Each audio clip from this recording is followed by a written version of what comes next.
ಗದಗ ನಗರದ ಎಂಎಸ್ ಕೃಷ್ಣಾನಗರದಲ್ಲಿ ಅಸಂಘಟಿತ ಕಾರ್ಮಿಕರ ಕಾರ್ಡ್ ನೋಂದಣಿ ಅಭಿಯಾನಕ್ಕೆ ಚಾಲನೆ ಸಿಕ್ಕಿದ್ದು ಕರ್ನಾಟಕ ಪತ್ರಕರ್ತರ ಕ್ಷೇಮಾಭಿವೃದ್ಧಿ ಸಂಘ ಮತ್ತು ವಾಲ್ಮೀಕಿ ನಾಯಕ ಮಹಾಸಭಾದ ಯುವ ಘಟಕ ಜಂಟಿಯಾಗಿ ಈ ಕಾರ್ಯಕ್ರಮವನ್ನು ಆಯೋಜಿಸಿವೆ.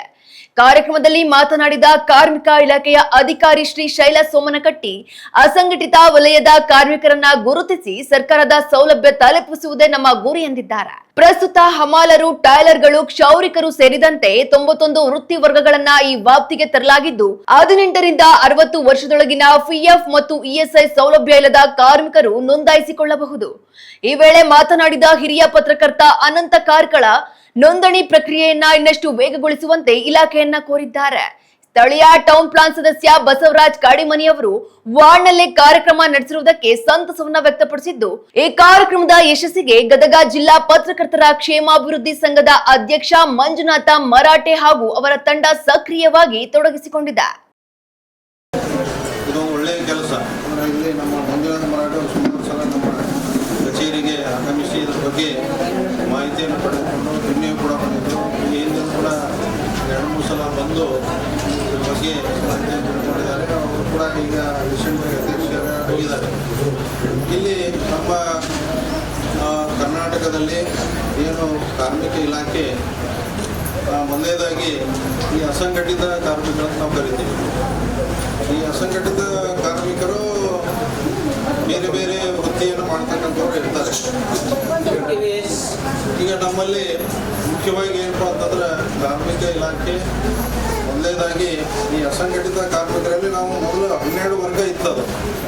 ಆಮೇಲೆ ಅದನ್ನು ಸರ್ಕಾರ ಗುರುತಿಸಿ ಏನು ಮಾಡ್ತಿ, ಸುಮಾರು 26 ವರ್ಗಗಳನ್ನು ಮಾಡಿದ್ವಿ. ಆಮೇಲೆ ಮತ್ತೆ ಬೇರೆ ಬೇರೆ ಹಂತಗಳಲ್ಲಿ ಗುರುತಿಸಿ ಈಗ ಸುಮಾರು 91ಕ್ಕಿಂತ ಹೆಚ್ಚಿನ ವರ್ಗಗಳನ್ನು ಮಾಡಿದ್ದಾರೆ. ಅದರಲ್ಲಿ ನಮ್ಮಲ್ಲಿ ಕರ್ನಾಟಕ ರಾಜ್ಯ ಅಸಂಘಟಿತ ಕಾರ್ಮಿಕರ ಸಾಮಾಜಿಕ ಭದ್ರತಾ ಮಂಡಳಿ ಇದೆ. ಈಗ ಬೇರೆ ಬೇರೆ ಮಂಡಳಿಗಳಿದಾವೆ ನಮ್ಮಲ್ಲಿ. ಈ ಸುಮಾರು 2-3 ಮಂಡಳಿಗಳು ಬರ್ತವೆ. ಕರ್ನಾಟಕ ಕಲ್ಯಾಣ ಮಂಡಳಿ ಅಂತಿದೆ, ಕರ್ನಾಟಕ ರಾಜ್ಯ ಅಸಂಘಟಿತ ಕಾರ್ಮಿಕರ ಕಲ್ಯಾಣ ಮಂಡಳಿ ಇದೆ, ಕರ್ನಾಟಕ ಕಟ್ಟಡ ಇತರೆ ನಿರ್ಮಾಣ ಕಾರ್ಮಿಕರ ಕಲ್ಯಾಣ ಮಂಡಳಿ ಇದೆ. ಹೀಗೆ ಮಂಡಳಿಗಳು ನಮ್ಮಲ್ಲಿ ಕಾರ್ಮಿಕ ಇಲಾಖೆಯಲ್ಲಿ ಅವರು ರಚನೆಯಾಗಿ ಕಾರ್ಮಿಕರ ಒಂದು ಶ್ರೇಯೋಭಿವೃದ್ಧಿಗಾಗಿ ಕಾರ್ಯವನ್ನು ನಿರ್ವಹಿಸ್ತಾ ಇದೆ.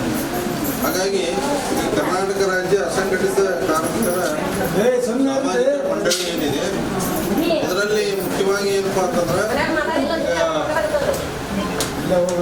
ಇಲ್ಲಿ 26 ವರ್ಗ ಮುಂಚೆ ಬಂದಿತ್ತು ಅಂತ ಹೇಳಿದಲ್ಲ, ಅದರಲ್ಲಿ ಹಮಾಲರು ಬರ್ತಾರೆ, ಟೈಲರ್ಗಳು, ಅದೇ ರೀತಿ ಗೃಹ ಕಾರ್ಮಿಕರು ಇರ್ತಾರೆ, ಅಗಸರು ಬರ್ತಾರೆ, ಅದೇ ರೀತಿ ಚಿಂದಿ ಆಯುವಂಥವರು, ಕುಮಾರರು, ಅಕ್ಕಸಾಲಿಗರು, ಹೀಗೆ ಸುಮಾರು ಸರ್ಕಾರ ಏನು ಮಾಡಿದೆ, 91ಕ್ಕಿಂತ ಹೆಚ್ಚಿನ ವರ್ಗಣ ಮಾಡಿದೆ. ಅವರೆಲ್ಲರೂ ಏನು ಮಾಡಬೇಕಪ್ಪ ಅಂದ್ರೆ ನಮ್ಮಲ್ಲಿ ಕಾಮನ್ ಸರ್ವಿಸ್ ಸೆಂಟರ್ಸ್ ಇದಾವೆ. ಆ ಕಾಮನ್ ಸರ್ವಿಸ್ ಸೆಂಟರ್ ಕೂಡ ಯಾಕಂದರೆ ಎಲ್ಲ ನಮ್ಮ ಗದಗ ಜಿಲ್ಲೆ ಇರ್ಬೋದು, ರಾಜ್ಯಾದ್ಯಂತ ಅವು ನಿರ್ವಹಿಸ್ತಾ ಇದ್ದಾವೆ. ಅದರಲ್ಲಿ ಏನಪ್ಪ ಅಂತಂದ್ರೆ ಮುಖ್ಯವಾಗಿ ಅರ್ಹತೆಗಳೇನಿದೆ ಅಂತಕ್ಕಂಥದ್ದನ್ನು ನಾವು ನೋಡಿದೆವು. ಮುಖ್ಯವಾಗಿ ಏನಪ್ಪ, ಈ ಒಂದು ಏನು 91 ವರ್ಗ ನಾವು ಕೆಲವು ಸಂಕ್ಷಿಪ್ತ ಹೇಳಿದೆ. ಆ ಕಾರ್ಮಿಕರ ಏನು ಕೆಲಸವನ್ನು ಆಧಾರವಾಗಿ ಇಟ್ಕೊಂಡು ಅದನ್ನು ವರ್ಗ ಮಾಡಿದ್ದಾರೆ. ಇದರಲ್ಲಿ ನೇಕಾರರು ಇರ್ಬೋದು, ಹೋಟೆಲ್ ಕಾರ್ಮಿಕರು, ಫೋಟೋಗ್ರಾಫರು ಮತ್ತು ಪತ್ರಿಕಾ ವಿತರಕರು, ಪತ್ರಿಕೆಯನ್ನು ವಿತರಣೆ ಮಾಡಿದ್ರು ಅವರು, ಅದೇ ರೀತಿ ಕ್ಷೌರಿಕರು ಬರ್ತಾರೆ, ಅಲೆಮಾರಿಗಳು ಬರ್ತಾರೆ, ಉಪ್ಪು ತಯಾರಕರು, ಕೇಬಲ್ ಕಾರ್ಮಿಕರು, ಇವರೆಲ್ಲ ಬರ್ತಾರೆ. ಅದರಲ್ಲಿ ನಿಮಗೆ ಕಾಂಪ್ಲೆಕ್ಸ್ ಕೊಡ್ತೀವಿ ಆಮೇಲೆ ಇದರಲ್ಲಿರುವಂಥದ್ದು. ಹಾಗಾಗಿ